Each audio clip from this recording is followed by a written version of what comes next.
매일 성경 묵상을 돕는 해설 가이드입니다. 안녕하세요. 묵상 코치입니다. 함께 읽고 나눌 말씀은 누가복음 1장 1절에서 25절까지 말씀입니다. 누가복음은 다른 공간복음과 달리 잘 짜여진 서문으로 시작하는 것이 특징입니다. 이 서문은 특히 헬러 문법에서 1절에서 2절은 원인절, 3절은 중심절, 4절은 목적절로 구성되어 있는데 누가는 결과적으로 우리 가운데 성취된 복음의 역사적 사실에 대한 확실함을 보여주는 것이 기록 의도임을 밝히고 있습니다. 1절에서 4절 읽겠습니다. 우리 중에 이루어진 사실에 대하여 처음부터 목격자와 말씀에 일꾼된 자들이 전하여 준 그대로 내력을 저술하려고 붓을 든 사람이 많은지라. 그 모든 일을 근원부터 자세히 미루어 살핀 나도 데오빌로 각하에게 차례대로 써 보내는 것이 좋은 줄 알았노니 이는 각하가 알고 있는 바를 더 확실하게 하려 함이로라. 누가는 그의 복음서를 재정적 후원자로 추측되는 디오빌로에게 쓰고 있습니다. 그는 헌정 서문에서 복음서를 쓰게 된 배경과 목적을 분명하게 밝힙니다. 1절에서 2절은 누가의 복음서 저술 배경에 관한 진술입니다. 많은 사람들이 예수를 통하여 성취된 사실들을 기록하려고 시도하였습니다. 그들은 예수님의 말씀과 행하신 일들을 직접 목격한 제자들이 전해준 대로 글을 쓰고자 하였습니다. 저술 배경을 밝히는 이 구절은 누가의 서술적 관점을 잘 드러냅니다. 누가는 그의 이야기를 전개하면서 역사적 배경을 자세하게 언급함으로써 그의 진술의 역사적 진실성을 확증합니다.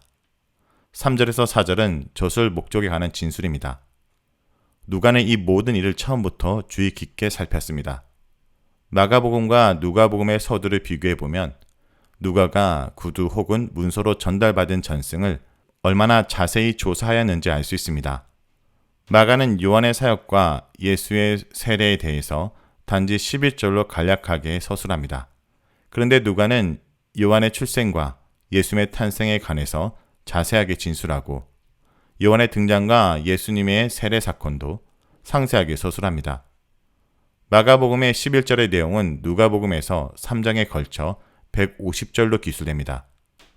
누가는 디오빌로에게 정확하게 써보내서 그가 배운 것들에 관한 확신을 더하길 원하였습니다. 그의 저술을 통해 디오빌로가 이미 배워서 알고 있었던 것들, 즉 예수 그리스도에 관한 확신을 더욱 분명히 하길 기대한 것입니다. 누가는 역사적 사실에 입각하여 복음서로 서술하였습니다. 이것은 요한의 전파에 대한 그의 진술에서 단적으로 드러납니다. 누가는 다른 복음서 저자와 달리 이야기의 역사적 배경을 상세하게 밝힙니다. 한편 누가는 유일하게 공적 사역을 시작하는 예수님의 나이를 언급합니다. 그러므로 누가는 그의 저술의 진실성을 디오빌로와 나아가 그의 복음서를 접하는 모든 자들에게 전달합니다. 누가복음은 예수께서 행하신 일들에 관한 역사적 진술입니다. 다음은 5절에서 7절 읽겠습니다. 유대왕 헤롯 때 아비야 반열에 제사장 한 사람이 있었으니 이름은 사가라요. 그의 아내는 아론의 자손이니 이름은 엘리사벳이라. 이 두 사람이 하나님 앞에 의인이니 주의 모든 계명과 규례대로 흠이 없이 행하더니 엘리사벳이 잉태를 못함으로 그들에게 자식이 없고 두 사람의 나이가 많더라. 5절에서 7절은 제사장 사가라의 가정에 대한 내용입니다. 세례 요한의 탄생 기사는 제사장 사가랴와 엘리사벳 부부 요한의 탄생에 관한 천사의 메시지, 사가랴의 벙어리됨과 엘리사벳의 잉태의 내용으로 구성됩니다. 5절에서 누가는 유대왕 헤롯 때 일어난 일로 사건의 시간적 배경을 언급합니다.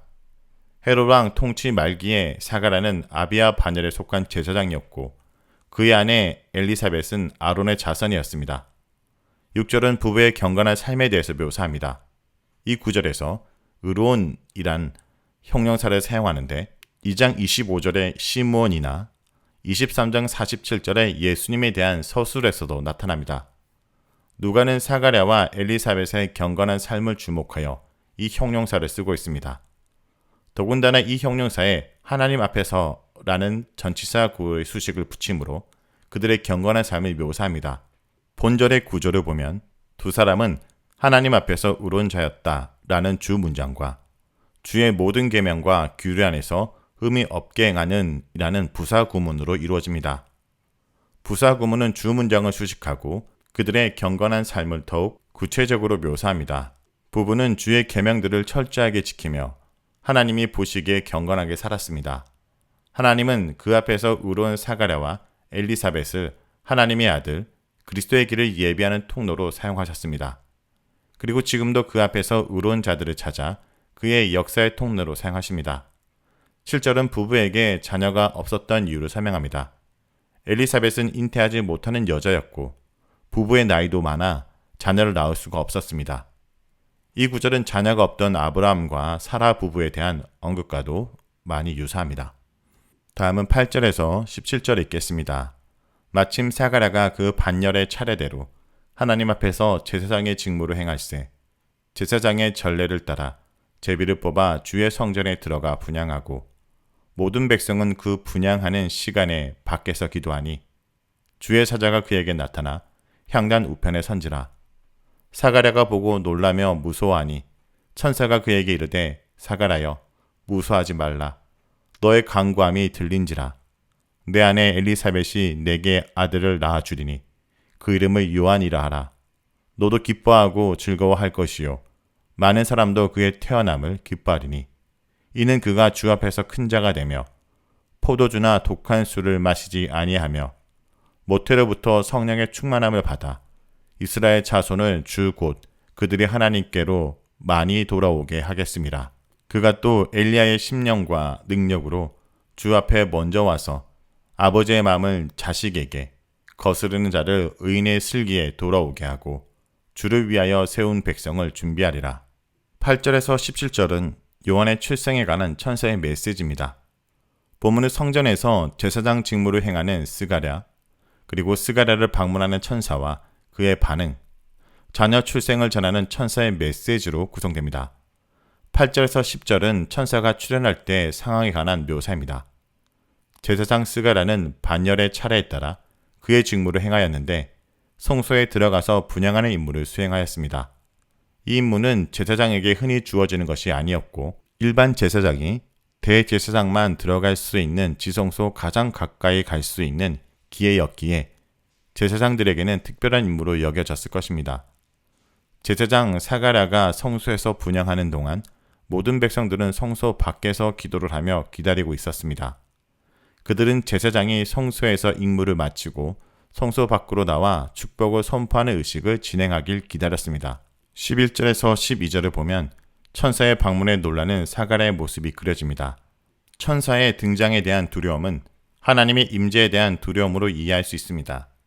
천사의 메시지는 세 부분, 요한의 탄생에 관한 메시지, 요한의 구별됨과 사역에 관한 메시지, 요한의 특별한 사역에 관한 메시지로 나눠집니다.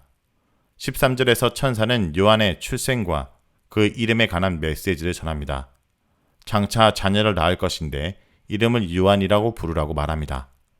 요한은 하나님의 은혜로 우시다라는 뜻입니다. 14절에서 16절에 천사는 자녀의 출생에 인한 기쁨을 전하고 그 기쁨의 이유를 설명합니다. 본문에서 요한은 주 앞에서 위대한 자, 포도주와 독한 술을 금할 자, 모태로부터 성령의 충만함을 받을 자로 묘사합니다. 천사는 그가 하나님 앞에서 구별된 자로 이스라엘 백성을 회개케 하리라고 말합니다. 그리하여 14절에 언급된 기쁨은 이스라엘 백성의 회개와 관련됩니다. 17절은 요한의 사역을 주의 길을 예비하는 것으로 언급합니다. 이 구절에서 중요한 동사는 먼저 오다인데 그가 주보다 앞서올 것이다 라는 문장은 아버지의 마음을 자녀들에게 불순종하는 자들을 의인의 슬기로 돌이키게 하기 위하여 라는 말에 의해 수식됩니다. 그러므로 17절은 요한이 주를 위하여 세운 백성이 준비하여 돌이키도록 하려고 주보다 먼저 올 것이라는 의미입니다. 본문에서 요한의 출생은 사가랴의 간구에 대한 하나님의 응답의 결과라고 할 수 있습니다. 그런데 하나님의 응답은 사가랴 개인과 그의 가정의 필요를 채우는 차원에서 주어진 것이 아니라 이스라엘 백성을 향한 하나님의 뜻이 성취되는 차원에서 주어졌습니다. 문맥적으로 요한의 출생은 14절에 많은 사람들의 기쁨, 16절에 이스라엘 자손의 돌이킴, 17절에 주를 위하여 세운 백성의 준비와 결부됩니다. 하나님의 기도 응답은 개인적 필요가 채워지는 차원보다는 하나님의 뜻이 성취되는 차원이 앞서야 합니다. 다음은 18절에서 25절 읽겠습니다. 사가랴가 천사에게 이르되 내가 이것을 어떻게 알리요? 내가 늙고 아내도 나이가 많으리이다. 천사가 대답하여 이르되 나는 하나님 앞에 서 있는 가브리엘이라. 이 좋은 소식을 전하여 내게 말하라고 보내심을 받아노라. 보라, 이 일이 되는 날까지 내가 말 못하는 자가 되어 능히 말을 못하리니 이는 내가 내 말을 믿지 아니함이거니와 때가 이르면 내 말이 이루어지리다 하더라. 백성들이 사가랴를 기다리며 그가 성전 안에서 지체함을 이상히 여기더라. 그가 나와서 그들에게 말을 못하니 백성들이 그가 성전 안에서 한상을 본 줄 알았더라. 그가 몸짓으로 뜻을 표시하며 그냥 말 못하는 대로 있더니 그 직무의 날이 다 되매 집으로 돌아가니라. 이후에 그의 아내 엘리사벳이 잉태하고 5달 동안 숨어 있으며 이르되 주께서 나를 돌보시는 날에 사람들 앞에서 내 부끄러움을 없게 하시려고 이렇게 행하심이라 하더라. 18절에서 25절은 천사의 약속에 대한 사가랴와 엘리사벳의 반응입니다. 하나님의 기도 응답에 대한 사가랴와 엘리사벳의 반응이 각각 묘사되고 있습니다.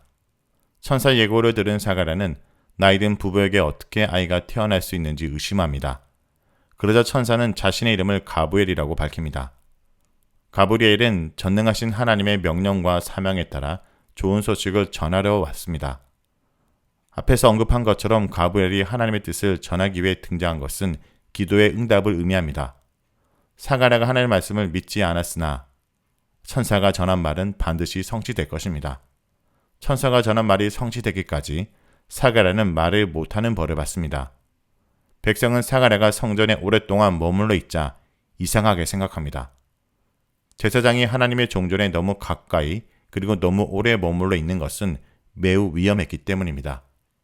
드디어 사가랴가 성전에 나왔지만 말을 하지 못했습니다.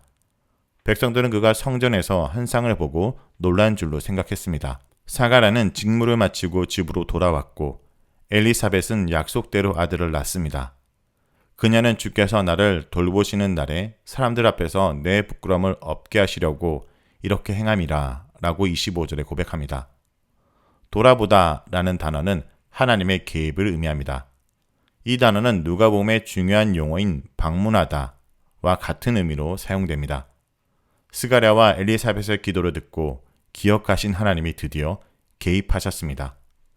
개입하신 목적은 수치를 제거하는 것입니다. 기도를 들으신 하나님은 믿기 어려운 방법으로 개입하시고 하나님의 개입은 사회적 수치가 제거되는 결과로 나타납니다. 창세기의 사라와 나엘처럼 엘리사벳은 하나님의 개입으로 수치를 제거받은 여인의 신앙 고백에 동참합니다. 자, 여기까지가 누가복음 1장 1절에서 25절까지 말씀입니다. 오늘 말씀을 통해 우리는 무엇을 묵상하고 적용해야 할까요? 하나님은 예수 그리스도를 통해서 하나님의 약속을 성취하셨습니다. 누가는 지금 자기가 기록하는 이야기가 단순히 인간의 사색과 연구를 통하여 우연히 만들어진 책이 아님을 밝힙니다. 즉 하나님이 오래전부터 계획하시고 그의 선지자를 통해서 알려주시고 약속하신 것을 우리 가운데 성취하신 사실이라고 말하고 있습니다. 그러므로 그 약속의 성취가 우리에게 참된 기쁨과 소망이 되는 것입니다. 성도 여러분, 세상 어디를 둘러봐도 희망의 소식을 들을 수 없습니다. 전쟁의 소식은 끊이지 않고 자연마저 이제 인간에게 역습을 가하고 있습니다. 공존과 공생을 도모하는 노력보다 갈등과 대립으로 공멸하는 도모들만 무성하고 있습니다. 이런 인간의 역사는 소망이 없습니다. 그러나 누가는 희망의 역사를 기록합니다. 아무도 주목하지 않은 한 인물로 인해 피어난 새로운 역사를 기록하고 있습니다. 너무나 벅차고 감격스럽기에 누가 말고도 여럿이 이 역사에 기술하고 참여하여 복음서가 되었습니다. 하지만 무성하고 놀랍기에 누가도 자신의 관점으로 데오빌로를 위해 하나님의 나라 역사를 기술하고 있습니다. 이 역사는 엘리사벳의 불임 이야기로 시작하고 있습니다. 태초의 역사가 혼돈과 공허로 시작하였듯 하나님은 그 불임에서 생명의 역사를 만들어내시는 것을 통해 영적 불임 상태인 인류에게 생명의 역사를 일궈낼 메시아의 등장을 이 불임에서 태어난 요한을 통해 알리고자 하십니다. 메시아의 길을 예비하여 하나님 나라 역사를 시작하게 할 요한은 모태에서부터 성령 충만한 아이가 됩니다. 죽음의 태에서 잉태한 한 아이의 기적 같은 출생처럼, 오직 하나님만 할 수 있었던 그 창조처럼 가망 없는 인류의 역사도 이제 생명다운 생명이 되고 죄인들이 하나님께 돌아온 역사로 전환될 것입니다. 올 한 해 새로운 역사의 여명이 동틀 것입니다. 하나님은 바로 이 약속을 지키는 신실하신 분이십니다.